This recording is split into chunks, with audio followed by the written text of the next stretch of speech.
Paula Pant, the host of the Afford Anything podcast, likes to answer questions her listeners send in. This is a special episode where she also has Joe Saul-Sehy from the Stacking Benjamins show join in the fun. Hi, Paula. This is Joe calling from Ohio. I recently discovered your podcast and been going back and downloading all that seemed to apply to me. I started stock accounts for $2,500 for both of my daughters around the time they were 6 months old. My oldest daughter is now 6, and when I started investing, I tried to read a lot of news and play the market. After losing about $1,000 in the first year, I've now recovered to the original $2,500 balance. My other daughter's account I was smarter with and have made almost $1,000 in just 3 years, so it's sitting slightly under $3,500. After listening to your shows with Andrew Hallam, Phil Taylor, and Jim Collins, sounds like index funds are the way to go, particularly the Vanguard funds. My mother-in-law started $20,000 college funds for my daughters shortly after their birth, which hopefully grows enough to cover college costs 15 years from now. So I'm hoping they can maybe use these stocks for graduate school, their first down payment on a home, or even leave it be and continue to grow and invest. Should I sell all of their shares in the various stocks I have and invest in the Vanguard type index fund? Thanks, Paula, and keep up the great work. I can answer this in one word. Yes. Ta-da! Da-da-da-da!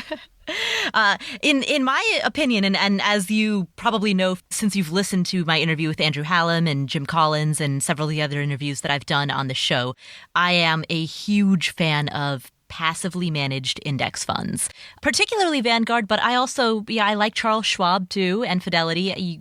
You can't go wrong with any of them, but as far as if you're starting from scratch, Vanguard is a co-op, which means that it's member-owned. If you're familiar with the outdoor recreational clothing store, REI, it's a similar business model. Vanguard is the REI of brokerages. So it's member-owned and offers on par with Charles Schwab and Fidelity in terms of lowest fee index funds that are available out there to the general public. So that's what I recommend to everybody, and it's where I keep my own money. The REI. Yeah. And they don't have any type of affiliate program. They don't do any type of advertising. Like, a lot of people who have public platforms don't talk about them because Vanguard does not pay people to talk about them. So when when I hear another person who speaks publicly about money recommending Vanguard, to me, what that brings up for me is that I trust them more because there's just no financial incentive to do so. Yeah, Vanguard is fantastic. I kind of think that's for me, it's a little bit of putting the cart before the horse. Mm-hmm. I like Vanguard, but once again, I'm not sure what investment I want to use until I know. And of course, in his case, I know the time frame, right? We just talked about that. I want to know the time frame. I want to know how much money I need. I want to know what rate of return I'm looking for. And then I choose the investment.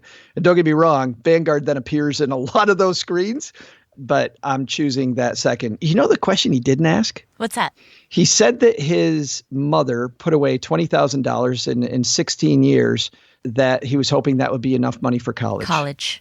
And here is the number. If we use this thing, it's called the Rule of 72, and we pretend that he's going to get a 9% rate of return. What the Rule of 72 does, Joe, it's this mathematical magical equation where you take the interest rate you think you're going to get, divide it into 72, and it tells you how long, roughly, it's going to take your money to double. Exactly. So if we think you're going to get 9 into 72 every 8 years, guess what? That means that money's going to double twice. So that means that's not $20,000. That's $40,000. That's $80,000. And if it's in-state public school, I've got twins that are 21 years old. My daughter's graduating now. My son's going to graduate in December. You're maybe close.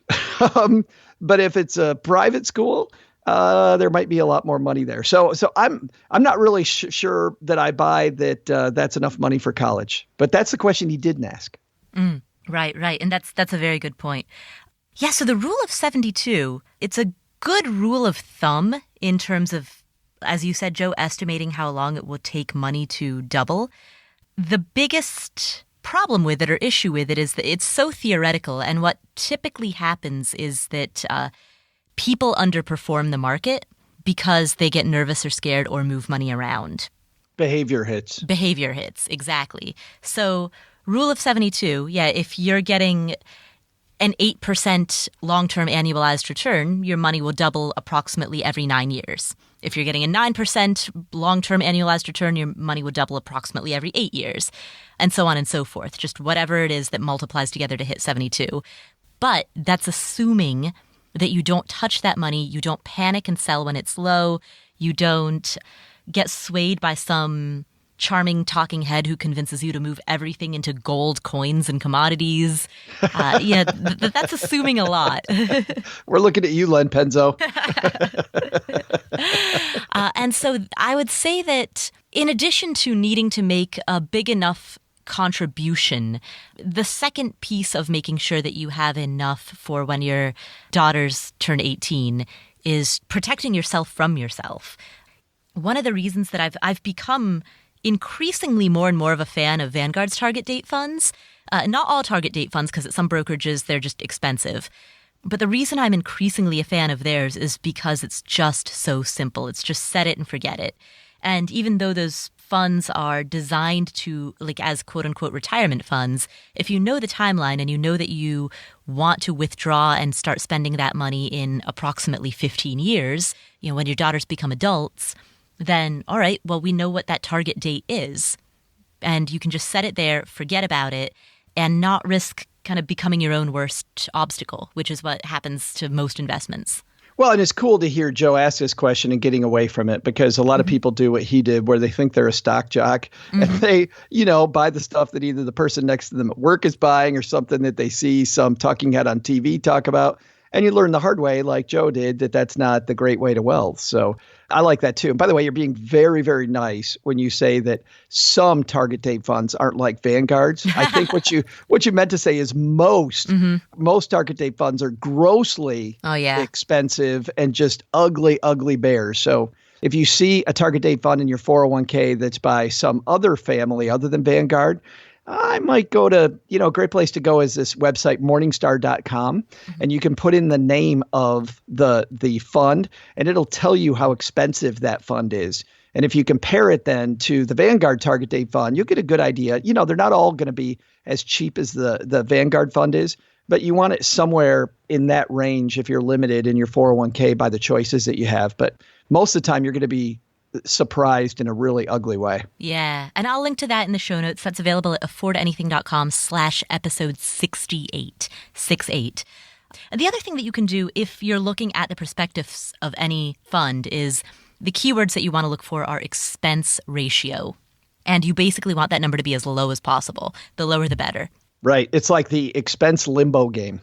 How low can you go? Speaking of that, and this is something a lot of people don't know. Do you know that Vanguard, although most of their index funds are incredibly cheap, they do not have the cheapest S&P 500 index fund? Did you know that? Yeah, I know that Vanguard and Schwab are often in like a race for the bottom, where one of them will lower their expense ratio by like 0.1%, and then the other, a few months later, the other one will undercut them by another 0.1%, and they both like continually try to undercut each other in this race to the bottom in fees, where the customer is always the winner in that.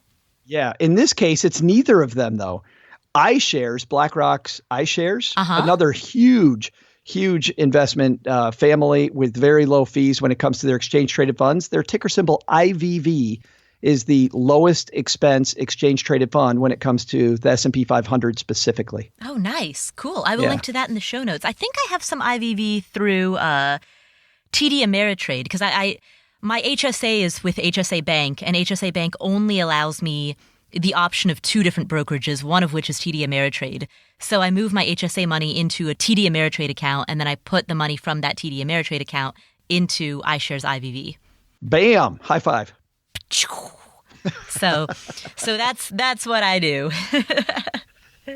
Great question, Joe. I think Joe gets Dad of the Year for even thinking about what he's doing with his kids' money. Fantastic. Yeah, and before I move on, I do want to mention that and kind of give a shout out to Joe and to all of the other dads and moms who are doing the same thing, who have kids who are very, very young, in diapers or in kindergarten, and who are already thinking about how they're going to pay for college. That is freaking awesome. And what Paul and I are really saying is that if you want to adopt us and do the same with our accounts, we are more than happy, Joe, to be your child if you're going to take care of us. I would totally go back to kindergarten. Actually, I don't think I would. Oh, I don't know, man. I love nap time. I'm a huge fan of nap time. But isn't it better when you can choose your own nap time rather than having the teacher tell you that it's time? That's right. That's kind of annoying. Yeah. Cool. Well, thank you so much, Joe, for sending in that question. Hey, did you enjoy this excerpt from the Afford Anything podcast? Then click to download our free ebook, Escape. You'll be taken to a page where you can enter your email for immediate access to everything you need to know about escaping the 9-to-5 grind to live life on your terms. And you can also subscribe with one simple click to get alerted when new videos are uploaded.